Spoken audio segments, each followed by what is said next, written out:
सत्य को खोजने वाले आप सभी साधकों को हमारा नमस्कार।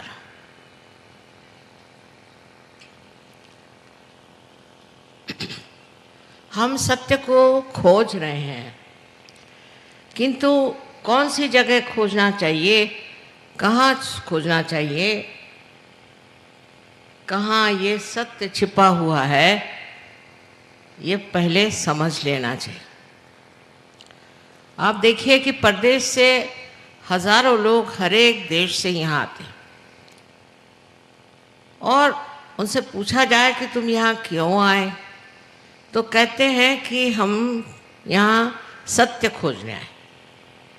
हमारे देश में तो सत्य नहीं, लेकिन भारतवर्ष में सत्य है, ये समझ करके हम यहाँ आए।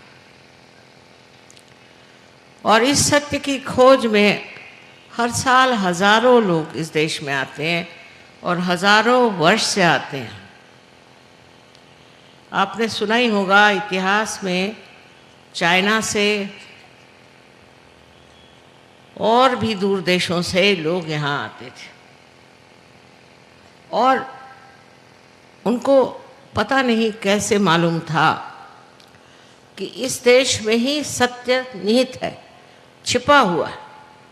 और उसकी खोज में वो दरी के अंदरों में घूमते थे, हिमालय पे जाते थे, हर तरह के प्रयत्न करते थे कि किसी तरह से हम सत्य को खोज लें, क्योंकि वो किसी भी धर्म का पालन करते हैं।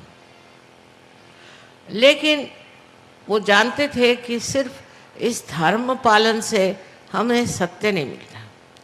ये तो एक मार्गदर्शक है, जैसे रास्ते पे इशारे पे लिखा जाता है कि रास्ता, किंतु इससे हम पाते नहीं। इसलिए इस अधूरेपन से परेशान हो करके वो अपने भारतवर्ष में आते थे। अब ये सत्य हमारे देश में था और है और अब भी है, और इस सत्य को पाना अत्यंत आवश्यक। अपने यहाँ की प्रणाली और प्रदेश की प्रणाली में बहुत अंतर है।